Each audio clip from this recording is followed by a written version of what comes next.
Hey guys, welcome back. In this video, I'll be sharing with you 13 things you can do every day to improve your English fluency at home. Learning English and finally becoming a fluent English speaker takes a lot of dedication, time, motivation, and hard work. Students who achieve English fluency find a way to be consistently making English a part of their daily lives. If you really want to speak English fluently, you need to make English a daily habit. To help you make English a daily habit, in this video lesson, I'll be sharing with you 13 everyday habits you should be implementing to help you improve your English fluency alone at home. Now, if this is the first time you're here on my YouTube channel, welcome. My name's Adriana from EnglishTeacherAdriana.com.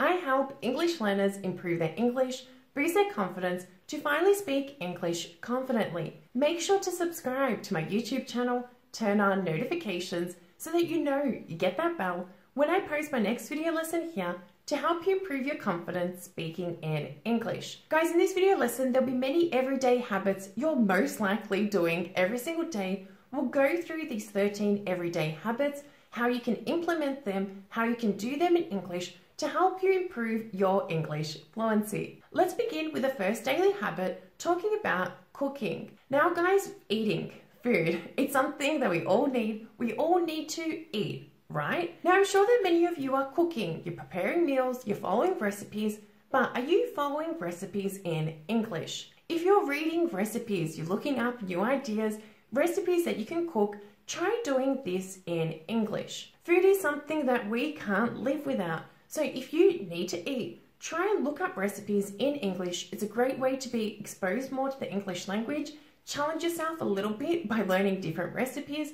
Now, if you don't cook, that's okay. What you could do is research the food that you're eating. Google, type it in Google. Okay, how many calories are in that meal? What are the ingredients in that meal? This way, you're also making yourself more aware of what food you're consuming. But by doing this in English, you are training your brain to think in English, but also you're more exposed and you're challenging yourself to think of different topics, which is essential for you to finally speak English fluently.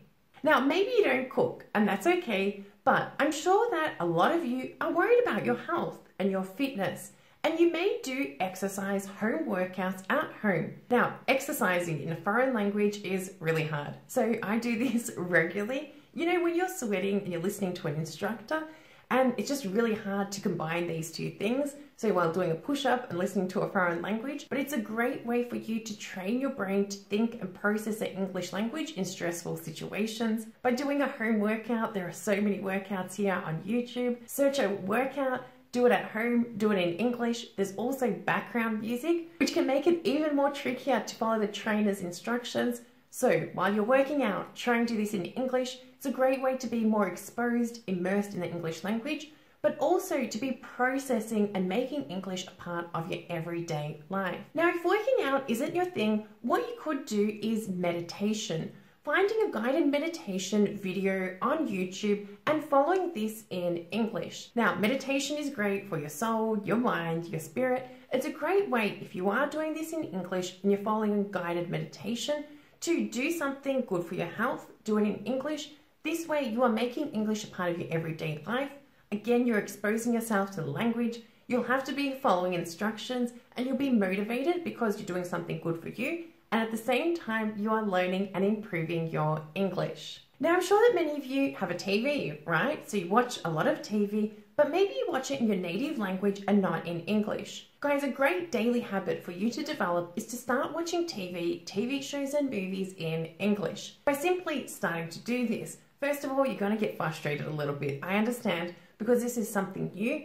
But by you watching TV, even watching the news, following the news in English, watching a TV show without subtitles, I don't suggest that you use subtitles, because if you are able to follow 50 to 80% of this video lesson, you are at an intermediate to an advanced level. You should really be challenging yourself and pushing yourself every single day. And by creating a daily habit of watching TV shows, movies, following the news in English is a great way for you to be more exposed to the English language, to better understand English speakers, and also you'll be exposing yourself to new vocabulary expressions which you will remember and you will use when speaking in English. It will be hard, but try. Try for about 3 minutes a day, work your way up.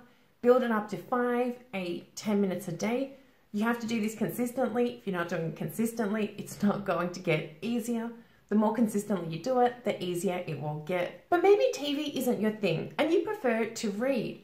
Reading is a great way to be exposed more to the English language. Like the previous methods, again, you see grammar used naturally, you see vocabulary, a lot of expressions, and by reading every single day, you are immersing yourself in the English language. Now, when reading a book, a newspaper, a blog post, whatever it is, read it in English, don't worry about the words that you don't know. Focus on reading for context. Now, in saying this, don't worry about the words that you don't know, focus on context. It's really important for you to read something that you genuinely like. So I know a lot of you are going to be commenting below, Adriana, what do I watch? What do I read? My suggestion for you is to read something that you would in your native language, but read this in English. So for example, if you love reading the Harry Potter books, read them in English. If you like following the news, you like reading the newspaper, read the newspaper in English. If you like reading business news, business books, do this in English. By you reading books that you genuinely like, you'll be more motivated to actually understand what the writer is trying to express, and you'll be more motivated to read for context. You won't focus on the words or grammar phrases you don't understand. You will train your brain to connect different ideas, different thoughts, and this is what you need to be developing for fluency. Again, consistency is very important, and incorporating this as a daily habit is a great way to improve your fluency. Now, if you're a busy person, maybe you don't have time to sit down and to read a book. I understand. Maybe you spend a lot of time in the car, driving around, walking around. Then a good alternative is listening to audiobooks. Now, by listening to audiobooks, again, it's a great way to expose yourself to the English language, to learn something new, and simply also to hear pronunciation. So an important part for you to achieve fluency is to be able to speak, pronounce words, just as native English speakers do. By listening to audiobooks, you are also becoming more familiar with different accents. You will also better understand how to pronounce different words. While listening to audiobooks, you could be shadowing, great pronunciation practice, and it's a great way for you to build your fluency to finally speak English fluently. But sometimes audiobooks can be a little bit long, and you prefer listening to shorter clips. So in this situation, instead of finding an audiobook, you could listen to a podcast. Guys, there are many great podcasts out there. There are many podcasters talking about different topics in English. By listening to short podcasts for about 10 to 15 minutes, again, it's a great way to hear different phrases, expressions, to hear how native English speakers pronounce different words, and for you to better understand different English speakers. Remember, to achieve fluency, you need to be able to understand different accents. When choosing a podcast, try to choose different podcasts with different English accents so that you get accustomed, you understand different accents, so that you are fluent, you build your fluency, and you can communicate with anyone in English. As you probably already know, I'm sure you've seen this, that many of the resources around the world, so on the internet, in books, they're found in English. Now, there's a lot of information out there, and if you've ever thought about picking up a hobby, why not do this hobby in English? For example, if you'd like to collect stamps, but you don't know what to do, where to start to collect stamps, do some research about your new hobby in English. This is a great way for you, again, to be exposed in the language. It's a great way for you to motivate yourself to do something that you genuinely like, but also to learn and improve English at the same time. But only do this if you genuinely want to start a hobby. Don't be like, okay, I'm going to take up a hobby just because Adriana said in the video lesson. No, if you have a hobby that you're doing at the moment, or you want to start a hobby, try doing this, starting this in English, and you'll see it's a great motivation for you to continue learning English, but also learning about your newfound interest also at the same time. The next tip really relates to females, but also some males. So guys, I'm sure that you've looked up some makeup tutorials online or some hairstyling tutorials online, and you found that a lot of these are in English. If you're bored with the way that you look, if you're bored with your hair, and you want to try something new, test it out, do this in English. By looking up tutorials, makeup tutorials, hair tutorials, personal grooming tutorials online, it's a great way for you to learn vocabulary that you most likely will need to know when speaking and describing other people in English. It's a great way for you to see how they're pronounced and also to make English a part of your everyday life. You could also look up some DIY tutorials. So do-it-yourself tutorials, there are so many of them online. You can find anything from how to make a plate, how to make a box, build anything. There's even a tutorial how to make a house, build a house, how one lady did it in the States. Basically guys, by looking and watching these DIY tutorials and actually trying out a home project in English, it's a great way again to motivate you to do something.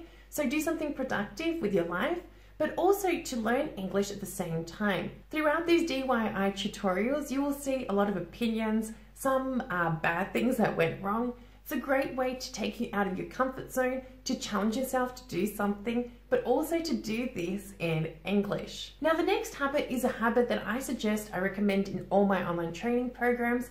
Honestly, it's a really great habit for you to develop your English skills, but also to work on you as a person. And that habit is journaling. Now, journaling is a great way. First of all, it means basically writing in a diary and just expressing your thoughts. This is a great way to clear your mind, to vent out any frustrations that you have on paper, but also a great way for you to actively use the English language. Now, the previous everyday habits are a little bit passive because you're not actually speaking or writing using that language. You are if you are shadowing, but by journaling, this is really a great way for you to use what you learned through immersion. So using the vocabulary, using the phrases, and implementing this in your everyday life. Now, journaling is not something you should be doing for 2 hours a day, 3 hours a day. 15 to 20 minutes is more than enough. Write down in a diary how you're feeling, what you did, what your goals are. You could reflect on the daily events, on the news happening in your country and the world. Basically, write down anything in English. This is a great way for you to be active, to recap what you learned through immersion, and simply it's the fastest way to achieve fluency and to be more confident in English. Now, even though journaling is so powerful, I guarantee that a lot of you aren't going to be implementing this.